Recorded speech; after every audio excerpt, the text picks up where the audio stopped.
Get the meeting started. We have a few announcements and an amazing presentation that I think everyone is going to enjoy this afternoon. So I want to make sure that I give plenty of time to Dr.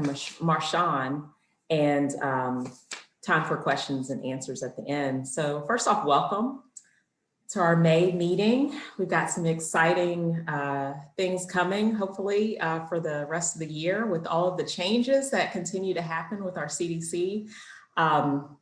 Regarding masking. We are going to be asking you guys some questions and just some feedback on what you all think our path forward should be as far as staying virtual or going in person. So hold tight on that. Get your thoughts together. Just some quick things to go over. We gave out 2 scholarships this year.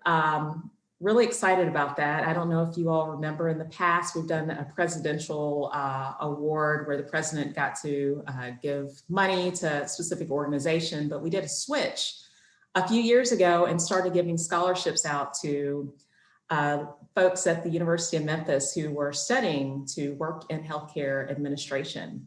And so we have 2 recipients that we gave $1,500 scholarships out to. And they are Kelly Jenneman, and she holds several degrees and is a manager of interpreter services at St. Jude, and Dr. Karen Squire, and she's an assistant professor at Southern College of Optometry and has been so for 15 years. Both candidates share a commitment in helping improve the Memphis healthcare community and are remarkable women. So hopefully when we're able to meet in person, you all get an opportunity just to tell them congratulations. As part of their scholarship, they also receive a free membership to MGMA so that they can attend these meetings as well as in-person meetings if we choose to go in that direction. Just also blood drive. We have talked about this before. This is something that Clint Cummings over the Memphis Medical Society is working on getting together a plan, but just something to just keep in mind that our city still needs blood. So if that's something you're able to do and to donate, they would love to have you, love to have your blood, but more to come on a virtual blood drive that we're setting up, hopefully at 2 area clinics in the coming months. So as I told you at the start of this, we are looking at the numbers in Shelby County and with the changes that have happened in the CDC. One idea that we floated out amongst our board was starting in-person meetings moving forward August, after August. So we're gonna throw up a quick survey that should show up on your screen anonymously. You can vote for if this is something that you would be interested in. Going to in-person meetings in August at the Chickasaw Country Club. We would do social distancing, plated lunches, making sure that there's plenty of room for all, but please go ahead and just submit if you would be comfortable with doing something like that. And I'll give everybody an opportunity to weigh in. Your opinion matters greatly to our board and how we choose to move forward. We would also offer an option that this meeting would still be recorded and folks could watch from the comfort of their office or watch later. Not at the time that the meeting occurred, we would record it as we always do. So thank you all for voting on that. And without further ado, I'm going to let Jessica introduce our speaker. Thank you. So Dr. Marchand is an assistant professor of psychology and educational studies at Rhodes. She graduated from the combined program in education and psychology with a certificate in African American studies from the University of Michigan in 2019. Her main research interests focus on the attributions that Black parents make about educational inequities and how these attributions may relate to their school engagement. Other related research inquiries include illuminating how students and parents of color critically analyze school structures, how familial processes impact adolescents' academic outcomes and socio-emotional well-being, and the use and development of tools to address social inequities. So with that, we'll get the presentation started. I guess before you hit play, I just wanted to say hi and thank you all for letting me join you. I'm going to turn my camera off. I was telling those who were on the call earlier that it's about 50 minutes, but I'll be here just muted.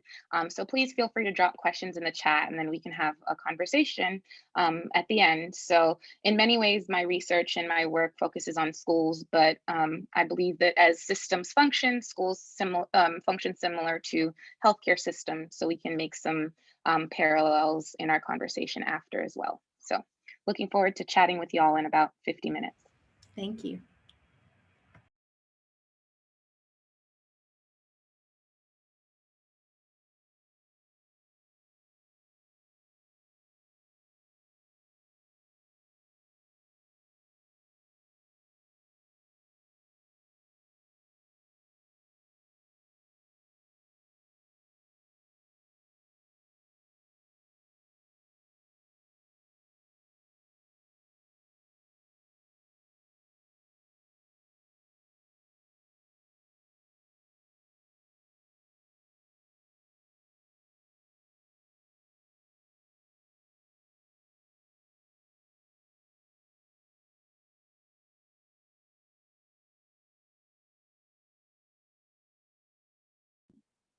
Hey guys, I'm sorry. I just got a note that the audio was not working. Is that right? Yes, it was not. You couldn't hear it. And I know when we played it earlier, it was playing just fine.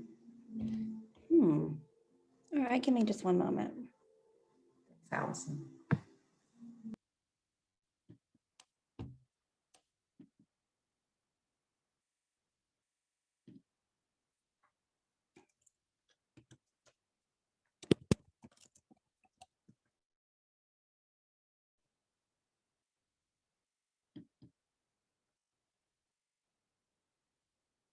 Hello, everybody. My name is Dr. Aixa Marchand, and I'm an assistant professor of psychology and educational studies at Rhodes College.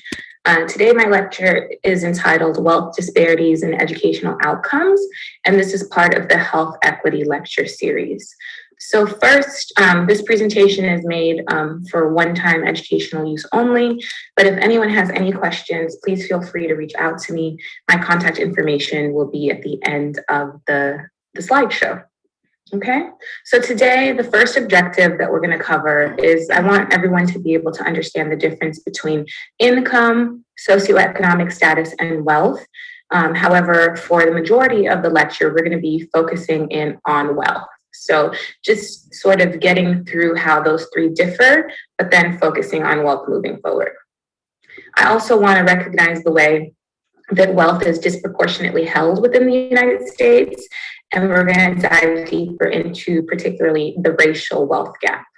And then lastly, I want to identify the ways that wealth and poverty impact educational outcomes.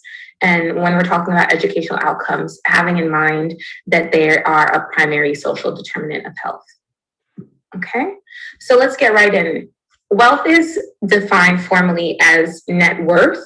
And when we're thinking about net worth, it's assets minus debts, okay? And an important consideration about wealth is that it's cumulative and it reflects years of prior circumstances and decisions. So it's not just a cross-sectional snapshot of, how much money do you have, today, but it's how much money have you accumulated across time.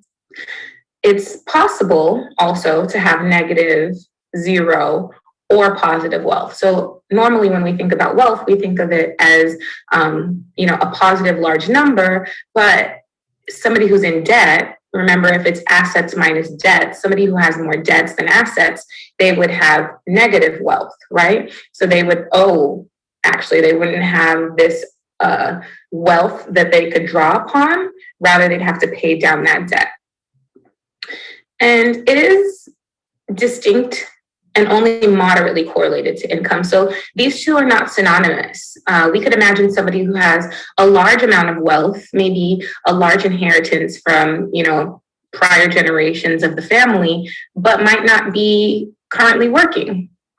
So they wouldn't really have an income that's coming in, like a flow of money that is coming in, but rather they would have wealth. oftentimes it is that they are related, that those who do have a high income also might be able to contribute to the wealth that they have. So I do want to let y'all know that they are similar. They are moderately related, but they are still two distinct things. And we'll get further into that when we talk about how it's specifically different from income. But I do want to talk about socioeconomic status. So the definition here that we're thinking about is one's access to economic and social resources and the social positioning, privileges, and prestige that derive from those resources. So this is something to consider when we're thinking about wealth, because often those with wealth have access to social resources that those who have less wealth might not have. So this is something to consider. And similar to socioeconomic status, we can think about social class. We often hear the terms working class, middle class, upper class, but that is also a broad construct that describes a person in relation to this social economic power hierarchy. And more, when we're looking in the research, especially as a psychologist, psychologists have been thinking about subjective ways for people to construct their own social class. So a ladder has been sort of developed for this cause. So you can imagine if we're looking at this ladder, those at the higher rungs might have more education or a job that has more prestige or more wealth. Okay, and you can imagine that with this ladder metaphor, those who are at the bottom have maybe less wealth, less income, a job that has less maybe prestige within this society. And a subjective social class would be to put yourself where you believe that you fall within this social economic power hierarchy. But that's just a little bit to tell you that wealth, social class, or socioeconomic status are not synonymous, but related. And finally, how is wealth different than income? Well, wealth compounds the effects of income. And if we're thinking of income as simply just a flow of money that is being received, maybe a paycheck, that contributes to wealth. But wealth is a stock that can be drawn on. It can be drawn upon if needed. You can think of it as a pot, right? A pot that can be sort of taken from. And then income can also compound that pot, right? As I had mentioned earlier, those who have negative wealth, it's really not wealth at that point, wealth in the way that we think about it, but rather negative wealth is an expense that must be paid down. And since that expense needs to be paid down, it's sort of taking away from the income or that flow of money that's coming in. And that flow of money that's coming in is usually what can be used for goods, services, rent, food, all of your sort of monthly expenses. A large point that needs to be made, though, is that intergenerational transmission of wealth leads to these large and persistent inequities and disparities between groups. And we're going to get into that further when we talk about the racial wealth gap in particular. Many of us have probably seen headlines like this recently. This first one is from 2017, so about 3 years ago, 2.5 years ago, and it says the richest 1% now owns more of the country's wealth than at any time in the past 50 years. This similarly talks about U.S. wealth inequality and that it hasn't been since the Great Depression that we've seen, disparities that are so acute. And also terms such as the 1% and the 99% have become more and more common in our daily sort of dialogue with others. But this is all pointing to how wealth is distributed in this nation. So when we're looking at the actual wealth distribution over this period of time between 1983 and 2009, we see this top 1% is about, has about 30% of the wealth, just this top 1% of individuals. When we are looking here, the bottom 80% only holds about 20% here, and we see that this is something that is steady, sort of declining. Okay, and this is 10 years ago at this point. We'll see some other figures that get us to closer to 2020 where we are, but this is sort of how it's looked for a while. If we look here, 1998 to 2013, so this is, moving a little bit closer to where we are, we're seeing similar sort of things. So when we're looking at the lower class, we're seeing that their median net worth for the lower working and middle class are all sort of dropping. We see here about 75,000 to a little bit above 60, but off the charts of this graph are the top 10%.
I'm not sure what y'all would want me to do. If we can't fix it, if you want me to talk through or what. This will be a video, so that's what we would be watching right now. Yeah, I'm communicating with Allison, and I think she's working on it. Sorry about that, guys. All right, well, just keep me posted. I'm here.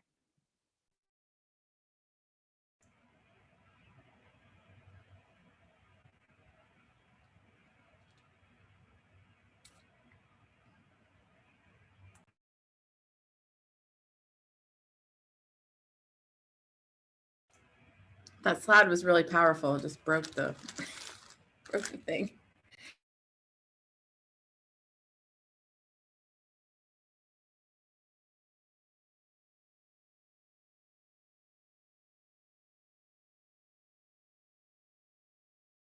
Actual distribution is from what we think exists in this country. So ignore the ideal for a moment. Here's what we think it is again. And here is the actual distribution. Shockingly skewed. Not only do the bottom 20% and the next 20%, the bottom 40% of Americans barely have any of the wealth. I mean, it's hard to even see them on the chart. But the top 1% has more of the country's wealth than 9 out of 10 Americans believe the entire top 20% should have. Mind-blowing. But let's look at it another way, because I find this chart kind of difficult to wrap my head around. Instead, let's reduce the 311 million Americans to just a representative 100 people. Make it simple. Here they are.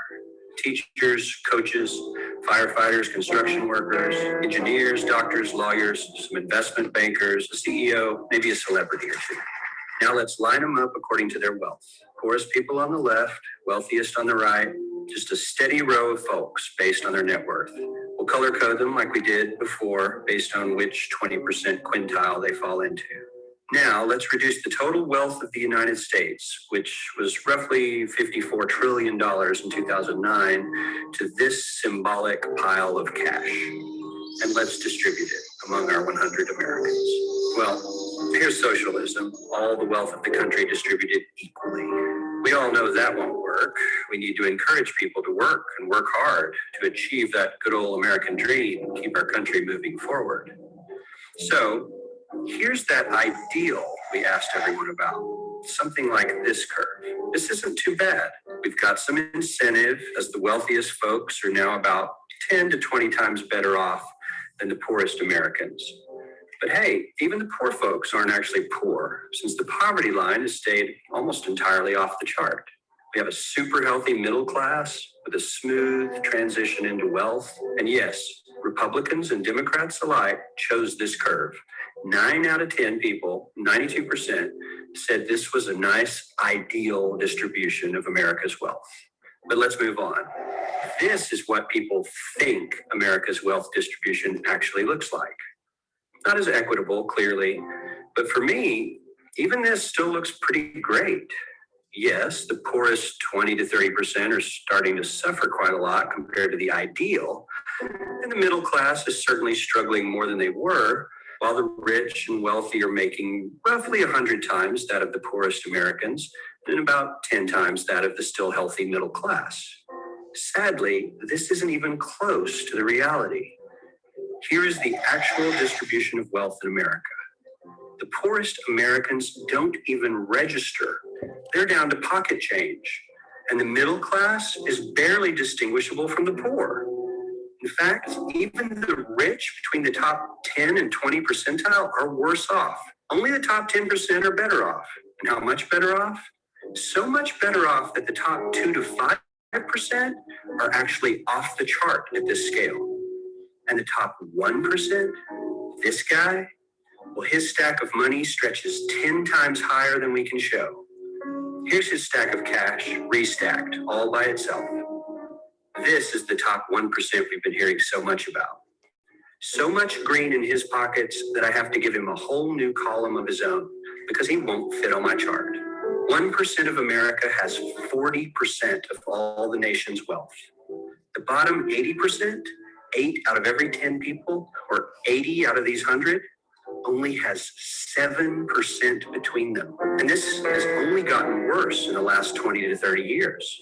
While the richest 1% take home almost a quarter of the national income today, in 1976, they took home only 9%, meaning their share of income has nearly tripled in the last 30 years. The top 1% own half the country's stocks, bonds, and mutual funds. The bottom 50% of Americans own only 0.5% of these investments, which means they aren't investing. They're just scraping by.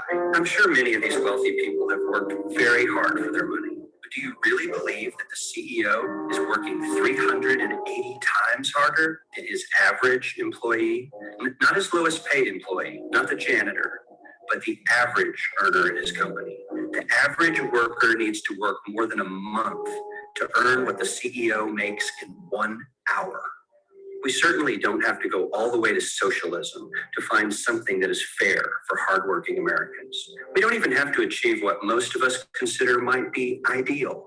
All we need to do is wake up and realize that the reality in this country is not at all what we think it is.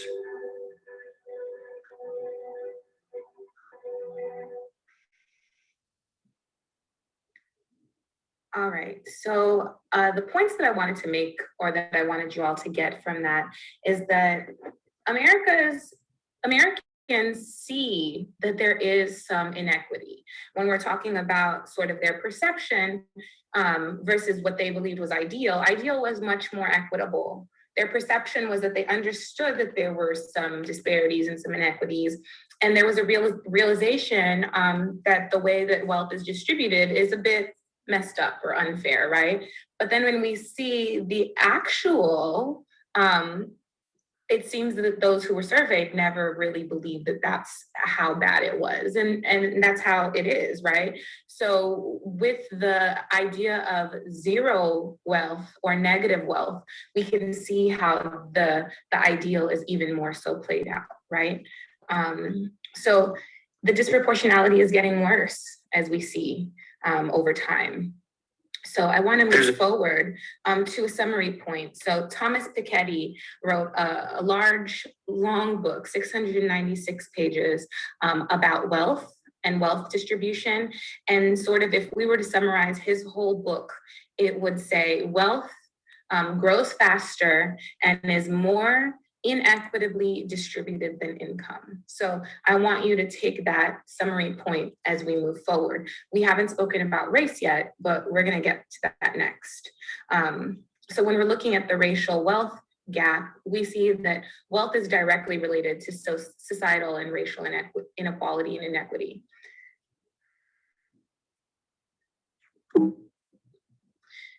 As we had spoken about, wealth generates income. Therefore, income inequality depends in part on wealth inequality. We can see how those both inform each other. And race inequity, excuse me about that, is due to policies that have kept African Americans from the acquisition of wealth, particular housing. So redlining, something that you all are going to, I'm definitely sure that you will cover, has made it so that there are, you know, predominantly Black communities that are sort of disconnected from the rest of the larger society.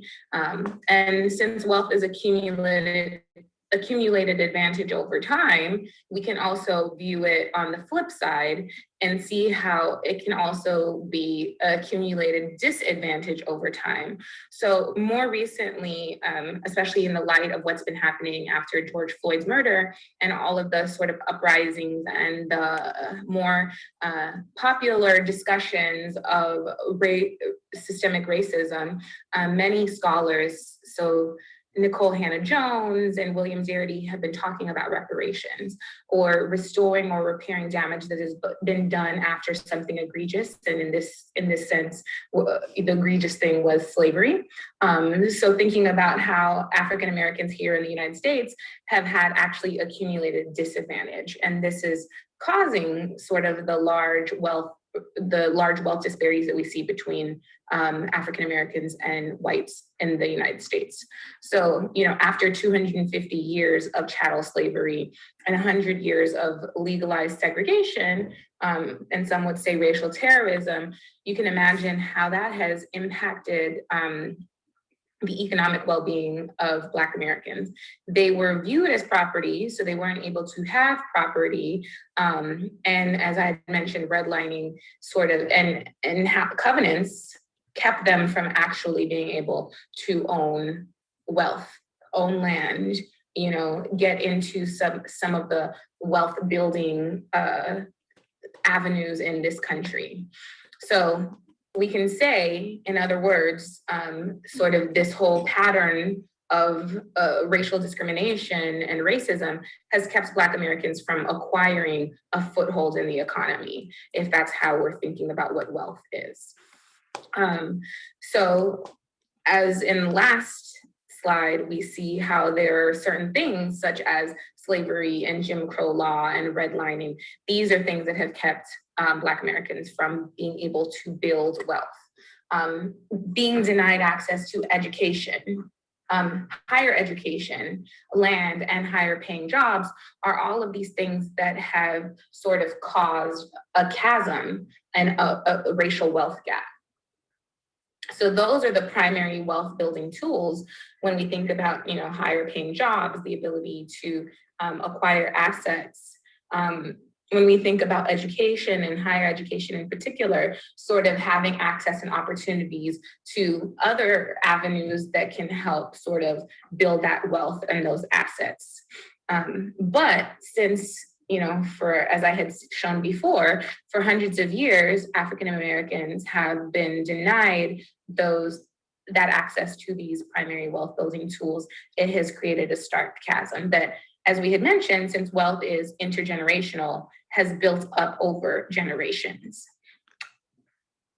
And, you know, acquired over time and built upon, well, if there was nothing to build upon purposefully, it's hard to sort of build upon not having anything.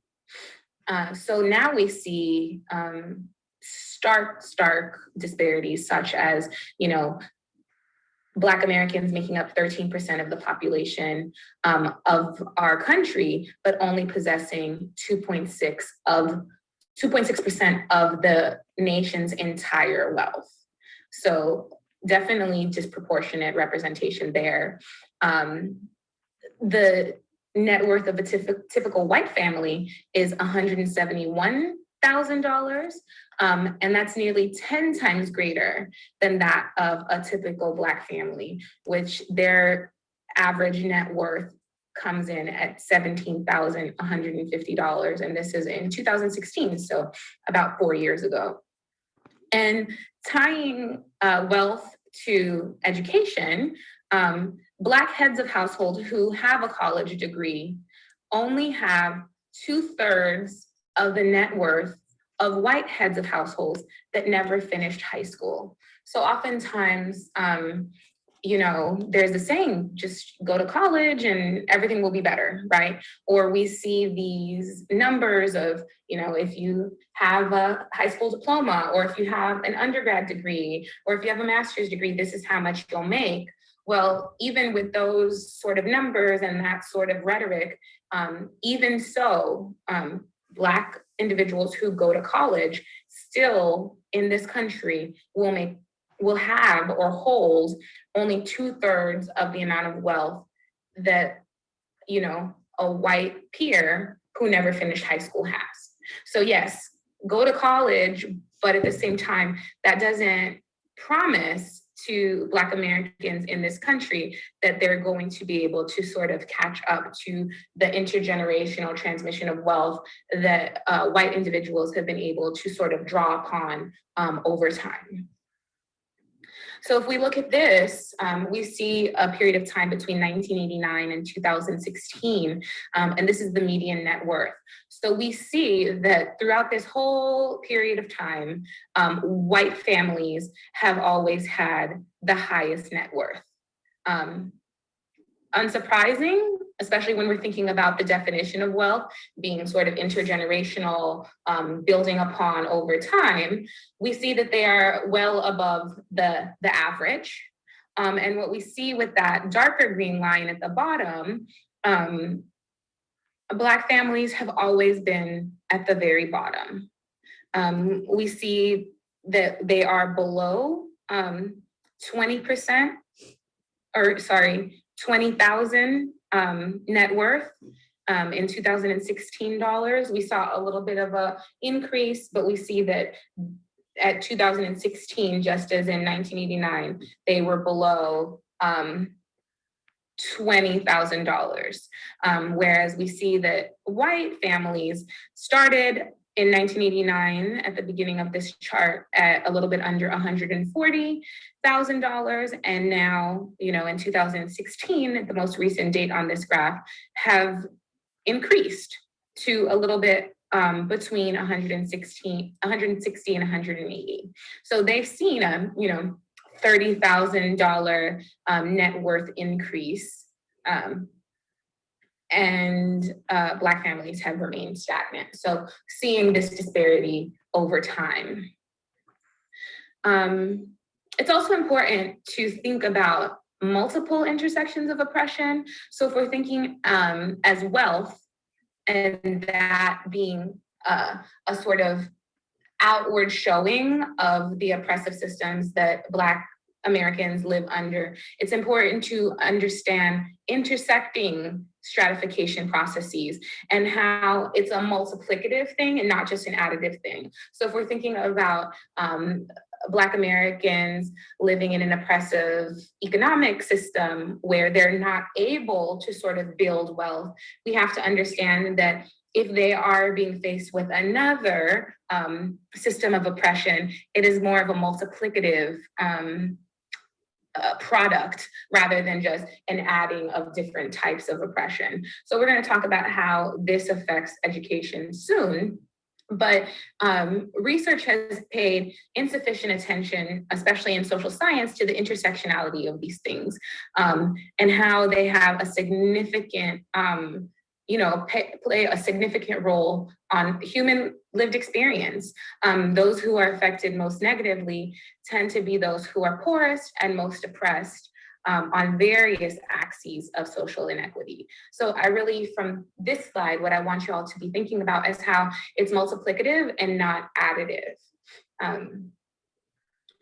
So we see also these headlines that talk about the racial wealth gap. So if we see here, segregation has gotten worse, not better, and it's fueling the wealth gap between Black and white Americans. So we're going to talk about school segregation and how that is tied to wealth and also the amount of resources that are given to particular schools. So that's going to be in our next section. But we also see, the myth of closing the wealth gap through education. This goes to a point that I had made earlier about, a Black head of household who has a college degree still only has 2/3 the amount of net worth in comparison to their white peer who hadn't completed high school. So we see that even those white and Black Americans who have a post-college degree, there's still a large gap there, okay? So yes, it's a myth that education is the sole thing that will close this gap. We have to be thinking about this on a structural level. We can't just say, go to school, get your education, you'll get a better job, and then this gap will disappear. This gap is, 400 years in the making, okay?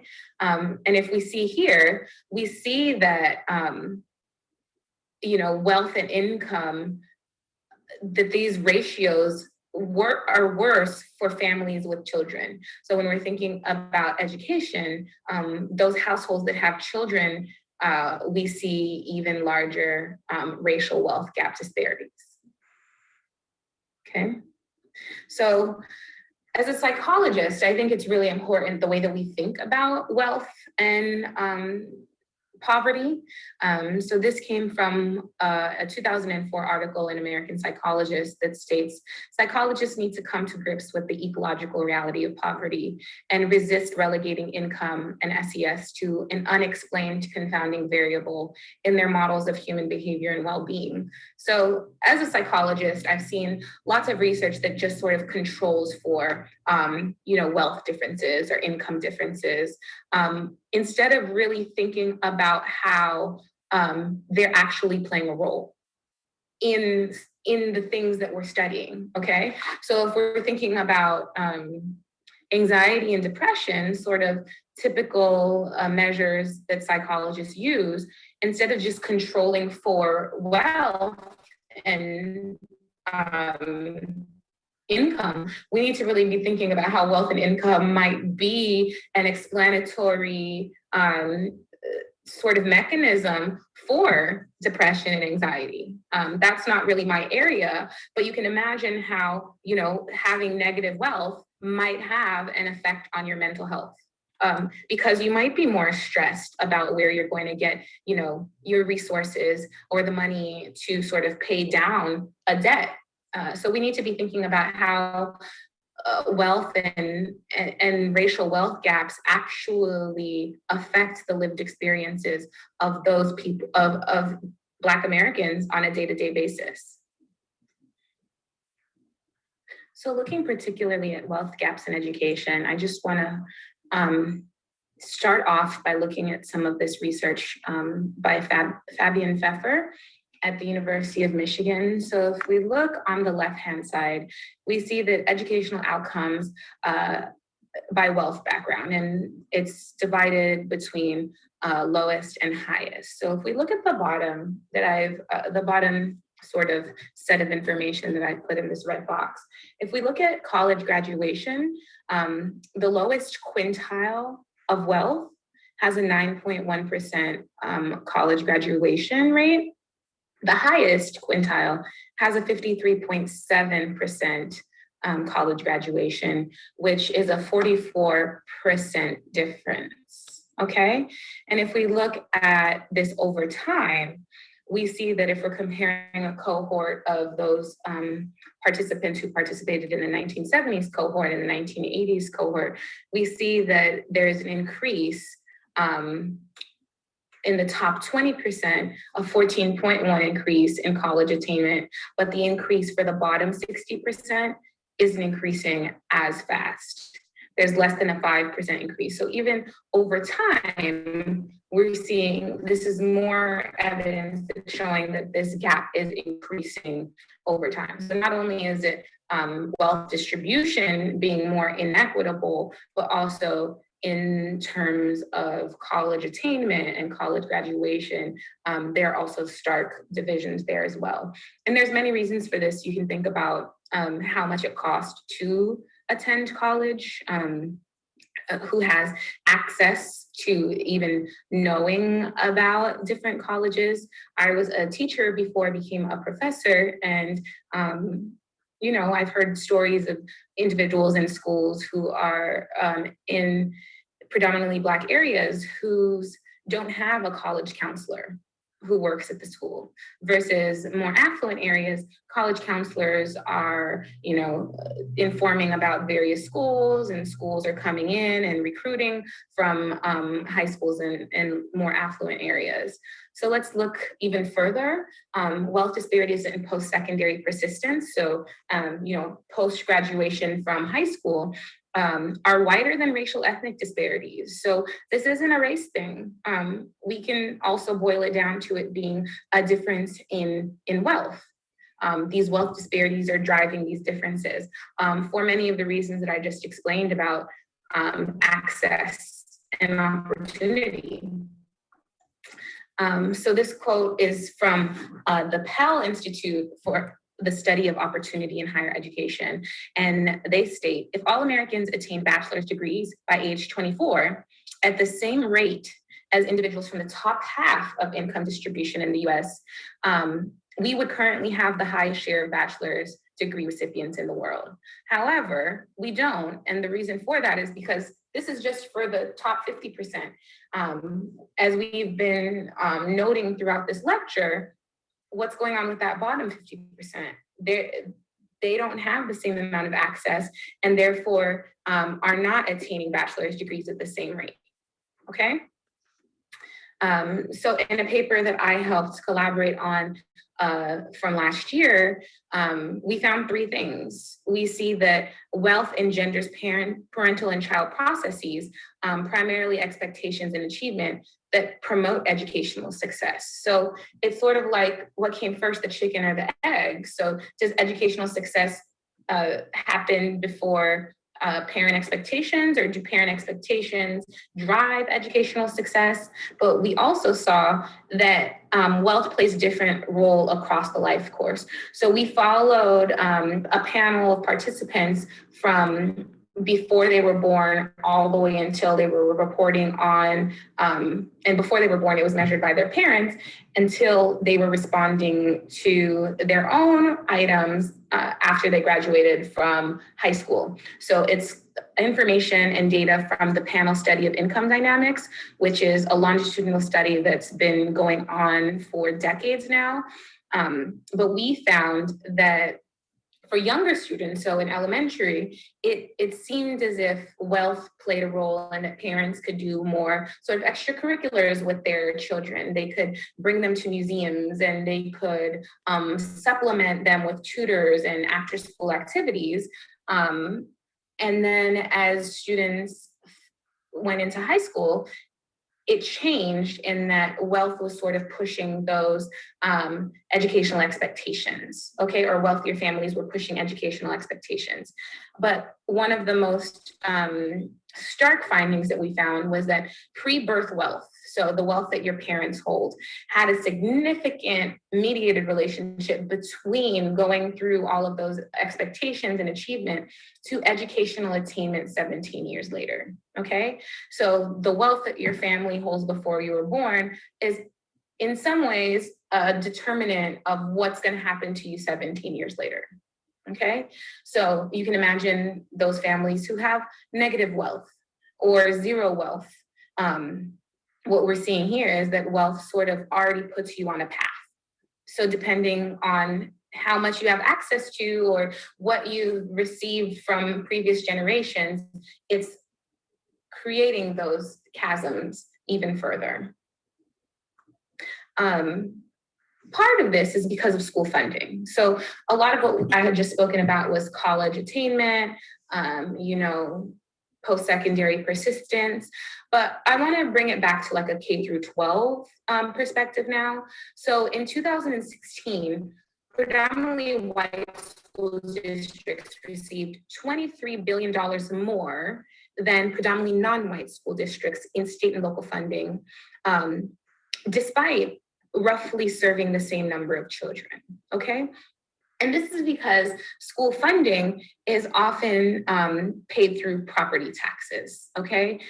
We've all heard that people move to neighborhoods for good schools, but it's similarly cyclical. Well, those good schools are good schools because they have more resources and they receive much more funding because of the property taxes of the homes in that area, okay? So it's cyclical. And what we see is that schools have become more segregated. So according to the Civil Rights Project at UCLA in 2016, in the same year as the previous statistic, 18.2% of public schools were between 90 and 100% non-white, compared to 5.7% of schools in 1988. So over the period of time between 1988 and 2016, schools were predominantly 90 to 100, becoming more and more segregated, in so much so that 90 to 100% of the students in schools are reporting to be non-white. So I'll show this in a different way. So if we look here, we see racial composition of schools attended by the typical student of each race. And this is similarly in 2016 to 2017. Before I get into these numbers and talking about what this graph shows, I think it's important to remember, and if those of you aren't familiar, in 1954, there was a landmark Supreme Court case called Brown versus Board of Education. And what that was set out to do was to desegregate schools, okay? So there's many sort of, you know, the Little Rock 9, the Memphis 13, there are all of these stories of, you know, courageous Black students who were the first to integrate certain schools. And what research has found is that now, currently, schools are more segregated than they were before Brown versus Board of Education. So there was a moment where schools integrated, and it took a lot longer than 1954. In some instances, in Memphis, the Memphis 13 was in 1961. So this is still even 7 years after the Supreme Court case, you know, mandated that schools integrate. Well, that was interpreted in many different ways in many different places. But if we're looking here at 2016 to 2017, we see that white students, this first column, 69.3% of white students attend a school that is predominantly white, okay? 47.1% of Black students attend a school that is predominantly, you know, Black. And we see similar numbers for Latino and Asian. So, you know, it's more and more likely that students are going to school in segregated schools with people who look like them. And when we couple that with the statistics shown earlier of how schools are funded, schools that are predominantly Black and non-white aren't receiving the same resources, okay? Let's look here at Memphis in particular. So remember, I had mentioned that Brown versus Board of Education was in 1954. Memphis first integrated in 1961. But here we see that in 1971, the number of schools that had 90% or more Black students enrolled was only 41.3%. or 67 schools. However, 2017, fast forward, now we're seeing that schools are more segregated. Now, 52.6% of schools are serving students that are 90% or more Black. Okay. So schools are segregated. It's tied to wealth in ways because of the way that schools are funded. And if we look here, this is a really cool visual that was put out by the New York Times. And what we see here, let me give you a little bit of context. These are districts all around the nation, and they're plotted based on parent socioeconomic status at the bottom. So similar to wealth, not exactly the same as I had mentioned earlier, but we can just think of this as economic disparities in general. So on the left-hand side, we're seeing parents who are reporting to have less socioeconomic status, less access to, wealth and all of the things that we've been discussing. On the other side, as we look to the right-hand side, we're seeing parents who are reporting more wealth, more socioeconomic status. And then going on the y-axis, we see students who are about average here in the middle versus students who are achieving at higher rates, 1 grade ahead, 2 grades ahead, versus 1 grade behind, 2 grades behind, okay? So the pink dots represent white students. So you can see that the majority of the pink dots, which represent white students, show parents who report being richer, and also, seeing that there is a relationship that they are also doing better academically, 1 grade ahead, 2 grade ahead, and so forth.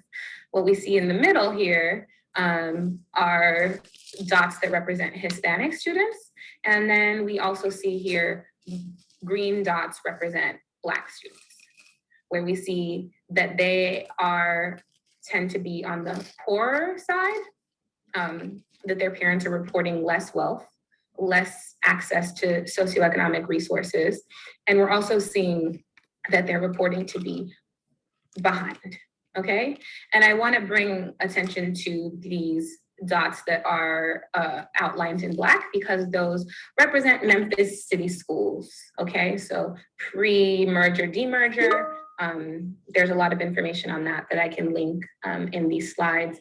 But what I want you to see is that within the same district, Memphis city schools, Black students are 2.4 grade levels behind on average. Hispanic students are 1.9 grade levels behind on average, and white students are half a grade level ahead on average, okay? So this is the same city, the same school district, but we see that the pattern also shows that the white students are reporting more wealth, more socioeconomic resources than the Black students, the Black families, and also the Hispanic families. So we're seeing that there are large gaps between white children and their Black and Hispanic classmates, and these gaps are largest in places with large economic disparities. So thinking specifically about the economic disparities here in Memphis, I want to get talking about sort of the local context, okay? So here we see the percentage of individuals who are living below poverty here in Memphis. This orange line at the top, this represents the largest percentage of people living in poverty, living below the poverty line in Memphis this is Black residents of the city. We see that they are, over time from 1980 to 2015, or maybe to 2010, reporting to be the highest. We see with an influx of Latino residents, or more residents coming from a Latin background here in Memphis, they're actually showing high levels of living below the poverty line as well. If we look at this gray line, though, that represents white residents of the city, they have a much lower percentage who are living below the poverty line. So continuously over time, they are the lowest. They're showing the lowest percentages. Okay, so this is spanning from 1980 to 2015. Shown another way, let's look at this visual here. So this is the percentage of the population under poverty. If we see in the United States, the percentage under poverty is 15%. If we look at Tennessee, it's a little bit larger, 17%. If we're looking at Shelby County, it's a little bit larger, 20%. And if we're looking at Memphis, it's 26%, okay? So let's think about this 26% who are living under poverty, and we couple it with this last slide that I showed. Let me go back a little bit. Of that 26%, you know, the largest sort of slice of that pie are the Black residents of Memphis. So these two things are correlated. And I do want to take a moment to talk about correlation not being causation. So they're related, race and wealth and income, but they're not caused by each other, okay? And they're related because the same systems of oppression that African Americans and Black people face are the same systems of oppression that have barred them access to building wealth. Okay, so going back to this slide, here in Memphis, 46% of Black families own homes versus 74% of white families. So that's also a large wealth building, so an asset to have. Here in the city, less Black families have access to that asset. The city of Memphis, as I had mentioned, and when we looked at this pie chart, has a poverty rate of 26.2%, but the poverty rate for Blacks is 30.1%, while the poverty rate among non-Hispanic whites has decreased to 13%. And this is coming from an annual report that the University of Memphis puts out. Okay, so conclusions. We went through and we understood the differences between income and wealth, and we even talked about socioeconomic status. We recognize the ways that wealth is disproportionately held in the United States across the nation, but even dug deeper into thinking about the racial wealth gap. We talked about and identified the ways that wealth and poverty impacts the educational outcomes of students, not only post-secondary, but also thinking about how the funding of K through 12 public schools is directly tied to wealth, home ownership, and property taxes. So what can you all do moving forward? Through this lecture, I hope that you have better understood the lived experiences and how wealth or lack of wealth is putting individuals at a disadvantage. So, when you're seeing patients, understanding how, the lived experiences of your patients do have very real consequences for them. Better understood how the inequities that they're facing are intersectional and multiplicative. So the intersectionality of these systems of oppression don't just add on to each other, rather they exacerbate and multiply, right? And it's not additive, but rather it's really sort of exacerbating the inequities and the hardships. And also, hopefully, with this knowledge, you'll be able to advocate for social change that remedies these wealth inequities. Because I am a previous K through 12 teacher and assistant professor of educational studies as well as psychology, I do want to let y'all know that in Memphis, the school board elections are coming up in August. So, pay attention to the people who are running for school board seats. How are they going to fund schools? What are their ideas about how to sort of redress the issues that education is facing? Especially here in Memphis, with such a percentage of residents, facing poverty and the hardships that come with that, okay? So I will be visiting class on Saturdays, so if you have any questions, please write them down and I'll be able to answer them live.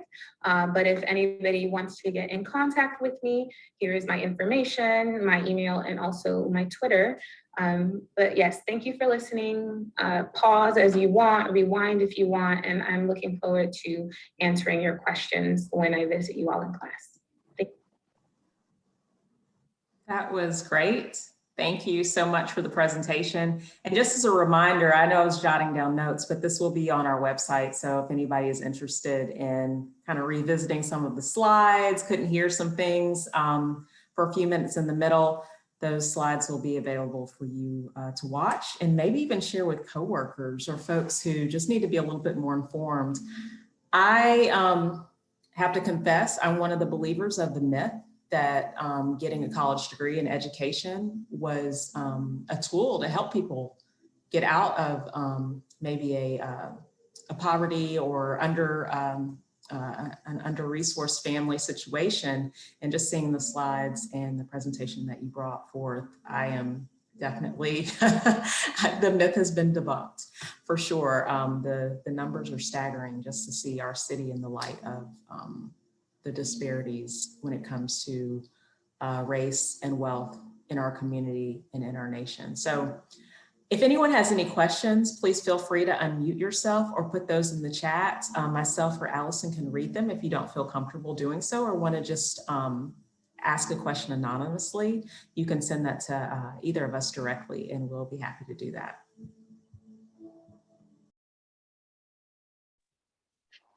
Hey, Adriana, it's Clint. I'll ask a question. Go ahead, Clint. Okay, thanks. Oh, this is kind of a loaded question. Particularly when it comes to just kind of that education dynamic that you discussed. What role do you think for-profit universities play in that? And I'm kind of asking that from the hiring angle as well. Is that being looked at all in some of the research and study that y'all do?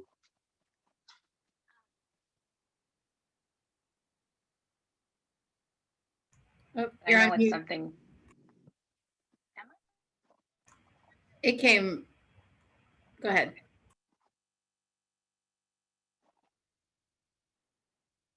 It's not a question I look at. No.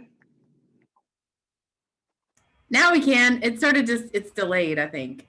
Sorry. Does that seem to work? Yeah. Okay, perfect. Yeah, so I was saying it's not something I particularly look at in my research, but I know it's something that researchers do, you know, pay attention to. So I think that for-profit universities can also be thought of when we think about just the price of post-secondary education and student loans. So I think that when we're having these conversations, Biden is thinking about, loan forgiveness and things like that, it really does get at access, right? So with such a huge price tag for a college education, it really does sort of even deter some students who think that, wow, there's no way that I can pay that, or there's no way that that's for me. So I think that the for-profit universities, that conversation is definitely tied into sort of loans and just this price tag that we're seeing for a degree. Well, and I agree with that. And I think it's a little bit of a false promise dynamic too, where, I know of at least one large employer in our community that simply just sees it as a negative if you have degrees from those universities, even if it's a master's degree. It's really, from an employer perspective, it doesn't help you as much, and I think that's kind of exacerbating the problem to some degree. Yeah, I think so, right? I think at the beginning of the conversation, I talked a lot about like socioeconomic status and how prestige is embedded in that. And I think that there is some sort of prestige or lack of prestige when we think about those for-profit universities, and that might be where that sentiment comes from. So that's a great question. I actually have a question as well. Do you see any changes when it comes to like charter schools versus magnet schools, public schools? I mean, it seems like every election year we have people coming saying, oh, if we just give people vouchers, that kind of solves the problem, or we just open up more charter schools. Is there a difference that you've seen in your research there with what Black and brown children are able to achieve? Yeah, so charter schools vary widely. And, there are charter schools that do really great work. There are charter schools that, since there is a little bit less oversight, I worked for one, and that's just a one story when I was in Miami. It was it was awful. And I witnessed, the administration making really poor decisions for students, decisions that I knew didn't serve Black and brown students. What I see with this voucher, and this might be just my opinion, but I think that what happens with vouchers in charter schools and this, I guess, introduction of choice is that it gets us away from actually thinking about the problems of public schools and fixing the problems that are inherent in the way that the system works, and just saying, well, if you're not happy with your public school, well, you have all of these other options, and it's still not fixing the, sort of inequities that are baked into the way public schools function. Yeah, so that's a great question. And I'm an educator, so I know the value of an education. So I'm just saying it's a myth, because what we're seeing is that there's still a huge disparity. Like, even with, the wealth that is attained between African Americans who have degrees and white, Americans who don't. So yes, definitely, I'm still like a proponent of college and get your education, but that's not the one, silver bullet that's gonna, fix these inequities that we see within society. Yeah, I definitely got that from your presentation, that you weren't at all saying education is a bad thing, but that it is not the one thing that will solve all of our problems. Yeah. Well, I don't see any questions in the chat. I'm sorry, did I cut you off? Well, I was just going to say, I'm interested in hearing if any of you have reflections on how this impacts the work that you do or those that you work with. Because yeah, I really want to make sure that that link to sort of healthcare and the patients that y'all see and those that you work with is clear. It's spot on for us. We're having a lot of conversations. Obviously, I'm at Le Bonheur, so we have a lot of discussions. We always have, but it seems just sort of heightened focus right now about just the sheer volume of our kids that are growing up in poverty. And what do we do? It's so hard there, and there's so many barriers for our families just getting to these appointments and connecting with us. We've got the patient portal and sort of all these online tools, but we're missing so much with these families who really, they need us the most, and they have the most barriers to get to us. So I think it was just spot on. I actually just emailed our COO while I was in here and just said, this presentation is great. The more conversations we have, it just builds our knowledge as leaders for how can we address these challenges with our families, and just more of an understanding. Yeah, that's really great to hear. And the last slide is still up. I kind of referred to redlining or other sort of things because Kendra Holtz has a whole series. So I focused on, wealth and education. But if you do want to hear more lectures like these, there is one that talks about redlining or, different topics that might be applicable. So definitely you can reach out to Dr. Kendra Holtz if you're interested in others. But yeah, I also filmed this and recorded this early in the pandemic, and we know that the pandemic has only sort of exacerbated a lot of these. So, you hear the stories of Elon Musk and, Jeff Bezos, and then we know here, in Tennessee and Memphis, that the families who need it the most are suffering the most as well. So I'm sure that these numbers look even differently than they did in July of 2020 when I had, recorded the lecture. Yeah, and to piggyback on what you just said, we actually brought in Dr. Kendra Holtz last year. So if you all would like to reference the slides that she put together around Memphis in particular and the redlining that has gone on here in particular, then you can go to our website and check that out. But thank you so much. Was there anyone else that wanted to give a reflection or make a note or a comment? Hey, Andriana. Hey, Rachel. Yes. Yeah, just one thing. This was really a great presentation, and this is just like a small note in there. But I work at Church Health with Andriana. I'm the quality manager here. Mm-hmm. And we are trying to make more insightful use of our patient data and this kind of stratification of groups in order to make more intelligent, I don't know, shaping of intervention towards patient groups. And your point, I mean, I've got a background in epidemiology. Your point about controlling for socioeconomic status, I don't know, that just really highlighted a bias of mine. So I really want to thank you for that.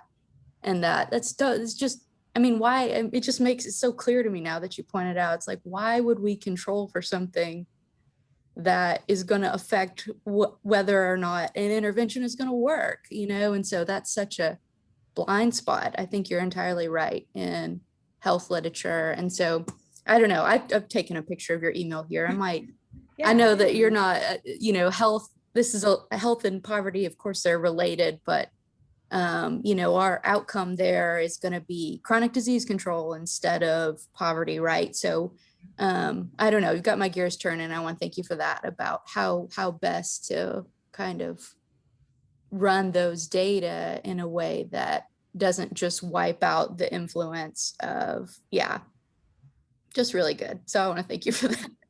You're welcome. I'm really glad that, you know, there was a nugget there that has your wheels turning, like you said. But yeah, definitely my contact information is there. So if you'd like to chat, but yeah, we control for it, but it's such a big determinant of all of these outcomes that we're interested in. So it is sort of like making you think of the data that you've read and looking at it with a bit of a more informed, you know, mind.